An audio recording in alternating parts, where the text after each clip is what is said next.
నమస్కారం చేతన్ గారు. నమస్తే మేడం. చేతన్ గారు, నరాల బలహీనత గురించి నిజంగా ఎంత చెప్పినా కూడా ఇంకా చాలా మందికి డౌట్స్ వస్తూ ఉందండి. సో దీన్ని ఏ విధంగా మనము కంట్రోల్ చేసుకోవచ్చు? రాకుండా ఎలాంటివి మనం చేసుకోవాలి? వచ్చిన తర్వాత దాన్ని ఏ విధంగా సైడ్ ఎఫెక్ట్స్ లేకుండా ఎలాంటి మెడికేషన్ తీసుకోవాలి అని. సో దీని గురించి డీటెయిల్‌గా తెలుసుకోవాలనుకుంటున్నాను. బైన్సా అంటే ఒక ఊరుంది ఓహ్! నిజామాబాద్ జిల్లాలో. ఓకే. అక్కడ నుంచి మన కాడికి ఒక పేషెంట్ వచ్చిండ్రనమాట. హుహు. వచ్చినప్పుడు ఏమన్నారంటే, నాకు అరికాల్లో స్పర్శ లేదు. హ్మ్. అరికాల్లో స్పర్శ లేదు. నడుస్తుంటే కొన్నిసార్లు పడిపోతా గూడా. అయ్యో! మళ్ళా ఈ కాళ్ళు మొత్తం లాగుతాయి. హుహు. తిమ్మిర్లొస్తాయి. అంటే చీమలు 1,00,000 చీమలు గలిసి హ్మ్. మొత్తం నా కాళ్ళని బైట్ చేస్తున్నాయి. హ్మ్. అట్లాంటి ఫీలింగ్ వస్తది నాకు. తొడ ఓకే. భాగంలో నొప్పులున్నాయి నాకు. హ్మ్. మళ్ళీ నడుము భాగంలో నొప్పి. ఓకే. ఇవి వింటే మీకు ఏమనిపిస్తది? అరే! పక్కా ఈయనకు నరాల నొప్పి ఉంది. ఓకే. నరాలు ఇక్కడ ఎఫెక్ట్ అయినాయి. కానీ యాక్చువల్‌గా ఏందంటే, హ్మ్. ఈ పేషెంట్‌కి డీజనరేటివ్ డిస్క్ డిసీజ్ ఉంది. ఓహ్! డీజనరేటివ్ డిస్క్ డిసీజ్ అంటే హ్మ్. నడుము భాగం, మెడ భాగంలో హ్మ్. ఏదైతే స్పైనల్ కార్డ్ ఉంటది, హ్మ్. మెయిన్ నరం అది మన బాడీకి. ఓకే. నరాలు ఇట్లా డ్యామేజ్ అవుతే, ఇట్లా షాక్ రావడం, తిమ్మిర్లు రావడం, మంట హ్మ్. రావడం ఈ పేషెంట్‌కి అట్లనే ఉండే. హుహుహు. ఇవి ఎందుకైతాయి? నొప్పి అన్నా ఉండాలి, హ్మ్. లేకపోతే స్పర్శ అయినా ఉండొద్దు. హ్మ్. కానీ ఇట్లా తిమ్మిర్లు రావడం, మంట రావడం, షాక్ కొట్టినట్టు అవ్వడం, ఇవన్నీ దేనికి కారణం? షాక్ ఎప్పుడు కొడతది? కరెంట్ పాస్ అయితే కొడతది కదా! అవును. కరెంట్ పాస్ అయితే కొట్టదు. అంటే ఏదైనా మీరు వైర్ పట్టుకున్నారనుకోండి. హ్మ్. కరెంట్ చక్కగా పాస్ అవ్వకపోతేనే మనకు షార్ట్ సర్క్యూట్లు అవ్వడం, హ్మ్. ఇవన్నీ అయితాయి కదా! కరెంట్ వైర్లలోకెళ్ళి చక్కగా పాస్ అయితే ఏమైతది? బల్బ్ వస్తది, టీవీ నడుస్తది, అవును. ఫోన్ ఛార్జింగ్ ఎక్కుతది. హ్మ్. అవునా కాదా? హ్మ్. నిజంగా నిజమైన కరెంట్ పాస్ అయితది మన బాడీలో. ఓకే. అది ఏడికెళ్ళి పాస్ అయితది? మన బ్రెయిన్ స్పైనల్ కార్డ్‌లకెళ్ళి మొత్తం బాడీలో పాస్ అయితది. ఓహ్! అందుకే నరాలు కరెంటు తీసుకొని పోతాయి. హుహుహు. ఇప్పుడు నరాలు ఎక్కడైనా ప్రెస్ అయితున్నాయి అనుకోండి. హ్మ్. ఇప్పుడు వైర్ ప్రెస్ అయిందనుకోండి. హ్మ్. కరెంట్ చక్కగా తీసుకపోతదా? పోదు లేదు. గదా! దాని మీద ప్రెషర్ పడుతుంది. తీసుకపోదు. హ్మ్. అట్లనే అయితది. ఇప్పుడు నడుము భాగంలో, మెడ భాగంలో ఏమైతుందంటే బొక్కలు ఉంటాయి. హ్మ్. ఏ బొక్కలు? వర్టిబ్రల్ కాలమ్ అంటారు దాన్ని. హుహు. ఇప్పుడు ఒకటొకటి ఇట్లా ఉంగరం లాగా ఉంటది. ఓకే. ఈ ఉంగరాలు కంటిన్యూయస్‌లీ అన్ని ఉంగరాలు ఉంటాయనుకోండి లైన్‌ల. హ్మ్. ఈడికెళ్ళి కింద వరకు. అవే పూసలు అంటారు గదా! ఆ! ఆ! ఉంగరాలుయే అనుకోండి మీరు. ఓకే. L4, L5లో ప్రాబ్లమ్ ఆ! ఉంది. అంటే ఏంది? బొక్కలున్నాయి 2. L4 ఒకటి, L5 ఒకటి. ఓకే. ఉంగరం లాగా ఉన్నాయి అవి. దాని మధ్యలోకెళ్ళి ఇప్పుడు ఉంగరం ఏం పోతది? ఏళ్ళలో ఓహ్! పోతది గదా! ఆ! ఒక పెద్ద ఏళ్ళు ఉందనుకోండి. ఇక్కడి నుంచి నడుము వరకు, కింద వరకు హ్మ్. మొత్తం ఉంగరాలు పెట్టిండ్రు దాంట్లో. అబ్బబ్బా! దాన్ని వర్టిబ్రల్ కాలమ్ అంటారు. ఓకే. అయితే వర్టిబ్రల్ కాలమ్ ఏదైతే ఉంగరాలు ఉంటాయి గదా! హ్మ్. ఇవి జర డ్యామేజ్ అయినాయి అనుకో. అంటే ఎందుకు అవుతాయంటారు అలా అసలు? ఎందుకవుతాయి? ఇప్పుడు కొందరు ఫిజికల్ యాక్టివిటీ చెయ్యరు. ఓకే. మొత్తం రోజు కూర్చొని ఆ! చేయడం పని.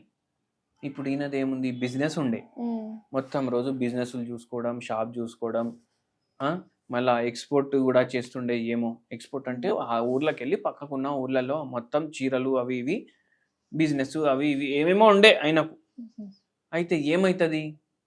అక్కడ ఓన్లీ సిట్టింగ్ పొజిషన్ వల్ల, ఓకే. ఓన్లీ సిట్టింగ్ పొజిషన్ వల్ల హ్మ్. ఇట్లా అయితది. మళ్ళీ ఇక్కడికి ఆగలేదు. ఈ అరిచేతుల్లో గూడా తిమ్మిర్లు ఉండే. హ్మ్. అంటే మెడ భాగం ఉంటది గదా! అది చేతులకు సప్లై చేస్తది. హుహు. నడుము భాగం ఉంటది గదా! కాళ్ళకు కాళ్ళకి సప్లై సప్లై. చేస్తది. ఓకే. ఓన్లీ కాళ్ళల్లో ఉంది అంటే నడుము భాగంలో ప్రాబ్లమ్. ఆహా! ఓన్లీ చేతుల్లో ఉందంటే మెడ మెడ భాగంలో భాగంలో. ప్రాబ్లమ్. ఓకే. రెండిట్లో ఉందంటే మొత్తం ప్రాబ్లమే ప్రాబ్లమ్. హ్మ్. అట్లా. అట్లా అయ్యి ఆ పేషెంట్‌కి ఎవరో చెప్పిండ్రు ఇక్కడ పోతే మంచిగా అయితది అంటే హ్మ్. ఆడికెళ్ళి వచ్చిండ్రు. హ్మ్. ఆడికెళ్ళి రావుడు గూడా ఇప్పుడు చాలామంది ఇప్పుడు నిజామాబాద్‌కెళ్ళి హైదరాబాద్‌కి మనిషి వస్తుండంటే బస్‌లో వస్తాడు. హ్మ్. ఇప్పుడు ఈయన కార్‌లో వచ్చిండు. హ్మ్. కార్‌లో ఎట్లా? కూర్చొని గాదు. హ్మ్. పడుకొని. అయ్యో! ఎందుకంటే ఆయనకు సరిగా కూర్చొనికి కూడా రావట్లేదు. ఓహ్! ఆయనకు మొత్తం మన మందులకి నొప్పులు, తిమ్మిర్లు, మంటలు. ఇట్లా నిల్చుంటే ఇట్లా షాక్ కొడుతుంది సార్ నా కాళ్ళల్లో అంటుండాయన. హ్మ్. కూసోనంటే కూసోను. మళ్ళా తిమ్మిర్లు అయిపోయి నా కాళ్ళు గూడా ఇట్లా జరగట్లేదు. అబ్బా! హ్మ్. కట్ అయిపోతుంది గదా కరెంట్. అవును. అవునా గాదా? ఓహ్! ఇప్పుడు మీరు హెయిర్ డ్రైయర్‌లుంటాయి. హ్మ్. ప్లగ్ పెడితేనే పని చేస్తాయి గదా అవి. అవును. సడెన్‌గా ప్లగ్ తీసేస్తే ఏమైతది? పని చేయదు. పని చేయదు. హ్మ్. అట్లనే ప్లగ్గు సరిగా లేదు. ఓహ్! ప్లగ్‌లో ప్రాబ్లమ్ ఉందంటే on, of, on, of, on, of అయితది గదా! ఓకే. అట్లనే అయితుంది. ఈ పేషెంట్కి ఆపరేషన్ చేయించుకోవాలన్నారు. ఉమ్, ఆపరేషన్ వద్దు నాకు అని అనుకున్నారు. ఉమ్, హోమియోపతిలో మార్గం ఆపరేషన్ లేకుండా ఉంది అంటే మన కాడికి వచ్చిండ్రు. ఓకే. ఆ పేషెంట్కి మనము 4 నెలలు అయిపోయింది ట్రీట్మెంట్ అయి. మనం ఏం చెప్పినాం, ఒక 3-4 నెలలు మెల్లగా తగ్గుతుంది, మెల్లగా తగ్గుతుంది. ఒక 7-8 నెలలు అయితే మీకు ఇట్లా షాక్ రావడం, తిమ్మిర్లు రావడం, ఇట్లా చీమలు కరిచినట్టు అవ్వడం, అరికాల్లో మంటలు రావడం, స్పర్శ లేకపో, ఇవన్నీ తగ్గుతాయి అనేసి చెప్పినాము. ఈ పేషెంట్కి 3-4 నెలల్లోనే 99% సిమ్టమ్లు అన్నీ వెళ్ళిపోయినాయి. బా సూపర్. మనం ఏమన్నా ఆపేస్తా, ఇప్పుడు నేను మొత్తం పని చేసుకుంటున్నా, తిరుగుతున్నా, నా బిజినెస్ నడుస్తుంది, అన్ని నేను చేసుకుంటా అంటే మనం ఒకటే చెప్పినాము, ఇప్పుడే కాదు అప్పుడు, మళ్ళీ ఫ్యూచర్లో రావద్దు కదా. మొత్తం మంచిగా అయినప్పుడు వరకు వాడే. ఓకే. 1 year వాడిపించినాం, దాని తర్వాత బంద్ చేపించేసినాం. ఇంకా మళ్ళీ అలాంటి ప్రాబ్లం మళ్ళీ రాదంటారా ఇంకా ఫ్యూచర్ లో? రావద్దు, మనం చెప్పినాం కదా, డైలీ జరా సేఫ్ వాకింగ్ చేసుకోండి, చేయాల్సిందే, జరా యోగా చేయండి. ఇప్పుడు మీ ఏజ్ కూడా 58 or 59, జరా జాగ్రత్తగా ఉండండి. కరెక్ట్ కదా, మెయింటెనెన్స్ చేసుకోవాలి. తర్వాత ఇప్పుడు బండి కొన్నాం, అది నడిపిస్తూనే ఉన్నాం. 2 కూర్చొని పోవాలి, 3 కూర్చొని పోతున్నారు, 4 కూర్చొని ఈ మధ్య కాలేజ్ పిల్లలు 4 కూడా ఒక బండి మీద కూర్చొని పోతారు. అవునా కదా? అవునండి. దాని ఇంజన్ ఏమైతుంది, పాడవుతుంది, అది ఒకటి. మళ్ళా ఇప్పుడు 2 కూర్చొని పోతే కూడా దానికి టైం టు టైం సర్వీసింగ్ చేయాలి కదా. అవును. ఆ సర్వీసింగ్ టైం టు టైం మన బాడీ కూడా అడుగుతుంది కదా. స్ట్రెచింగ్ చేసుకోవాలి, ఎక్సర్సైజులు చేసుకోవాలి, జర వాకింగ్ చేయాలి, యోగా చేయాలి. ఇది మెయింటెనెన్స్ బాడీది. బండికి మెయింటెనెన్స్ కి ఇస్తాము, ఎందుకంటే అమ్ముతే రీసేల్ వాల్యూ వస్తుంది అనేసి. అవునా కదా, మన పని అయిపోయినాక అమ్ముతే రీసేల్ వాల్యూ వస్తుంది అనేసి. మన పని శరీరంతో అయిపోయినాక, మనం చచ్చిపోయినాక, మన ఆత్మ పోయినాక ఇది వేరే వాళ్ళకి పనికిరాదు అనేసి మనం దీన్ని ఎట్లా వాడితే అట్లా వాడుకుంటే ఎట్లా? అవునా కదా, జర మంచిగా పెట్టుకోవాలి మనం. అయితే దాంతో పాటు నేనేం చెప్తా అంటే, మీరు మీ నరాలు గట్టిగా అవ్వాలి అంటే విటమిన్ డి మంచిగా పెట్టుకోవాలి, విటమిన్ B12 మంచిగా పెట్టుకోవాలి, విటమిన్ B6 మంచిగా పెట్టుకోవాలి, vitamin B3, B6, B9, B12 అంటే బి కాంప్లెక్స్ ఓవరాల్. నేనేం చెప్తా అంటే, ఇప్పుడు పప్పులు ఉంటాయి కదా, ఏ పప్పు అన్నా సరే, అది కందిపప్పు ఉండొచ్చు, పెసరపప్పు ఉండొచ్చు, పుట్నాల పప్పు ఉండొచ్చు. పెసరపప్పుతో ఏం తయారైతుంది మీరు చెప్పండి? పప్పుచారు. ఇంకా పెసరపప్పుతో కొంతమంది బూర్లు కూడా వేసుకుంటారు, మా సైడ్ బూర్లు వేసుకుంటాం. పెసరట్టు ఎంత ఫేమస్. పెసరట్టు మీరు బూర్లు తినండి, పెసరట్టు తినండి, వడలు ఫ్రై అయిపోతాయి కదా. ఫ్రై వద్దు, ఉడికించడమే కావాలి. పెసరపప్పు తోటి మీరు పెసరట్టు చేసుకోండి. మీకు ఒకటి తెలుసా, నెల్లూరు దాటినాక ఊర్లు ఉంటాయి కదా కొన్ని, అవి దాటినాక డైరెక్ట్ చెన్నై పోతారు. చెన్నైలో పెసరట్టు దొరకదు అనేసి అక్కడ వాళ్ళు ఆంధ్రాకి వచ్చి పెసరట్టు తినిపోతారు. మీకు తెలియదు కదా ఇది అంత, అంటే బార్డర్ లో దొరుకుతుండొచ్చు చెన్నై నుంచి ఒక 50-60 కిలోమీటర్లు, కానీ పెసరట్టు కోసం వస్తారు వేరే కాడకెళ్ళి మన రాష్ట్రంకి పెసరట్టు తినడం. మనమే తినం, అరే ఉంటదిరా, అది కొంచెం చల్లబడిపోతే చాలా డ్రై అయిపోతుంది, వద్దు. మీరు దాని మీద నూనె వేసుకోకండి. వారంలో 2 సార్లు దోశ అయితే తింటారు కదా, వారంలో 2 సార్లు పెసరట్టు తినండి. బి కాంప్లెక్స్ లో కొంచెం భాగం పోతుంది. అవునా కాదా? ఇన్ని పొళ్ళు ఉంటాయి మన ఇంట్లో, అవునా కాదా?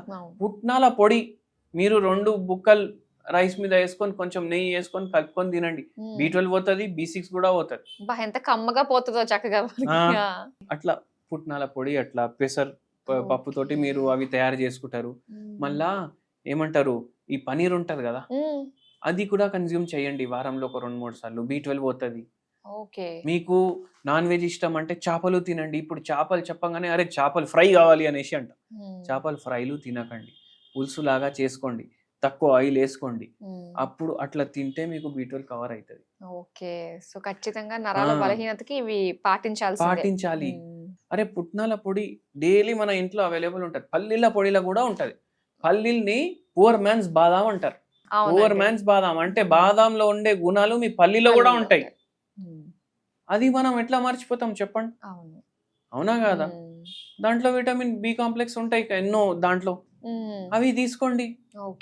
అట్లా అట్లా సాల్వ్ అయిపోతుంది మీది నరాల పరేషాని, అంటే హెల్ప్ అవుతుంది మీకు జర. అవునవును. దాంతోపాటు మందులు వాడాలి, చెప్పేది ట్రీట్మెంట్లు చెప్పించుకోవాలి, కానీ అవి హెల్ప్ చేస్తాయి మీకు. అవును, ప్రివెన్షన్ ఇస్ Nutrition బెటర్ కూడా- దెన్ క్యూర్ అంటారు కదా. సో preven- ముందుగానే ఇలాంటివన్నీ మనం చేసుకుంటే అన్ని సఫిషియెంట్ గా ఉంటాయి అనిపిస్తుంది అసలు. ఇప్పుడు అందరికి బర్గర్లు కావాలి, పిజ్జాలు ఆ. కావాలి, పిల్లలకి కూడా. అవును, పిల్లలకి ఎందుకు, మనకు కూడా. అంతే, ఆకలి మన బట్టే అయితే. వాళ్ళు అట్రాక్ట్ అవుతున్నారు. ఇప్పుడు ఎవ్వరు తింటలేరు అనుకోండి ఆ. పిజ్జాలు బర్గర్లు. అందరు పెసరట్టులు తింటున్నారు, పుట్నాల పొడి దోశ తింటున్నారు, లేకపోతే పుట్నాల పొడి ఏమో రైస్ లో కలుపుకొని తింటున్నారు. అంటే ఈ పిజ్జా దుకాణాలు ఉంటాయా? అసలు లేవు. మనం కొంటున్నాం కాబట్టి అవి ఉంటున్నాయి. చాలా బాగా చెప్పారండి. నిజంగా మనం అనుకున్నట్టుగానే prevention is better than cure అని. సో ప్రతి ఒక్కళ్ళు కూడా మర్చిపోయిన మన ఆహార పదార్థాలని కనుక ఇంక్లూడ్ చేసుకున్నారంటే ఇలాంటి రోగాలు అసలు నిజంగా అవును, రావండి. కొత్త పిజ్జా కొత్తవి వాళ్ళు అన్ని కూడా వింటున్నాం. పెసరపప్పు తోటి పిజ్జా తయారు చేస్తారు అప్పుడు.